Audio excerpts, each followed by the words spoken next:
નમસ્તે ખેડૂત મિત્રો, કિસાન સંવાદ ચેનલમાં હું સુરેશ ગાંગાણી આપનું હાર્દિક સ્વાગત કરું છું।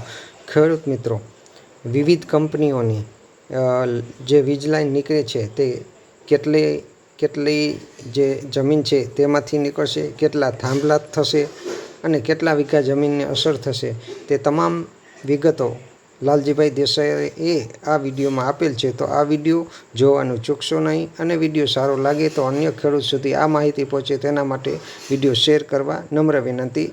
અને જો કિસાન સંવાદ ચેનલમાં તમે પ્રથમવાર આ વિડીયો જોતા હોય તો કિસાન સંવાદ ચેનલને સબસ્ક્રાઈબ કરજો અને વિડીયો સારો લાગે તો લાઈક કરજો।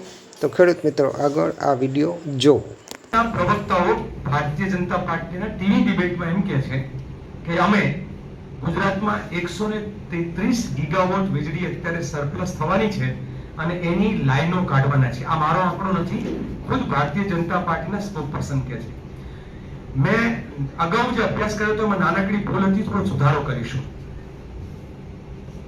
મને એમ હતું કે 100 લાઈન નીકળશે, પણ 100 થી વધારે લાઈન, એક લાઈન જે નીકળશે એમાં 1 થી 2 ગીગાવોટ વીજળી પસાર થશે।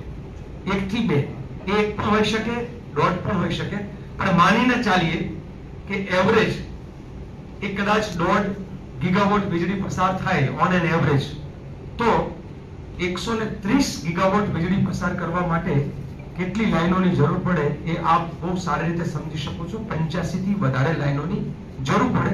આ અત્યારે 130 કે છે, હજુ તો એમનો આંકડો વધારે છે। આવનાર સમયમાં ગુજરાતમાં 100 થી વધારે વીજ લાઈનો નીકળવાની છે।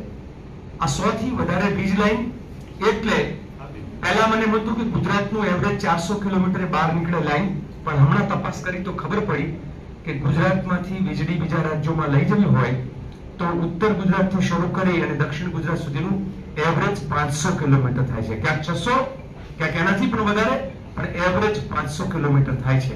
અને એક લાઈન 500 કિલોમીટર એટલે 1500 થાંભલા। એક લાઈનના 1500 થાંભલા એટલે 100 લાઈનના ગુજરાતમાં 1.5 લાખ થાંભલા નખાશે। એક થાંભલો જ્યારે નીકળે છે ત્યારે 14 ખેતરને ખાઈ જાય છે। 1 કિલોમીટરની અંદર એ લાઈન નીકળે ત્યારે 14 ખેતરો ખાય છે, એટલે કે 14 પંચાને 70 વીઘા જમીન એ ખાઈ જાય છે। 14 પંચા 70 વીઘા જમીન 1 કિલોમીટર ખાય છે। તમે મિત્રો ગણી લેજો કે આવી 500 કિલોમીટર લાંબી 100 લાઈન નીકળવાની હોય અને 1 કિલોમીટરે એ 70 વીઘા જમીન ખાઈ જવાની હોય તો પહેલા અમે 28 લાખ વીઘા જમીન જે ગણતા હતા, આંકડો એનાથી પણ અત્યારે હવે આ વધે છે।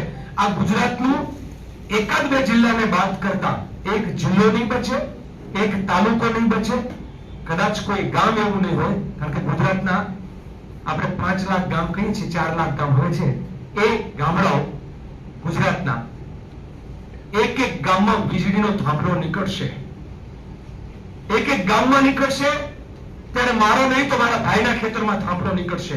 એટલે અત્યારે જે સૌરાષ્ટ્રના ખેડૂતો જે લડી રહ્યા છે, કચ્છના ખેડૂતો જે લડી રહ્યા છે, એ સમગ્ર ગુજરાતના ખેડૂતોની લડાઈ છે। અને આ લડાઈને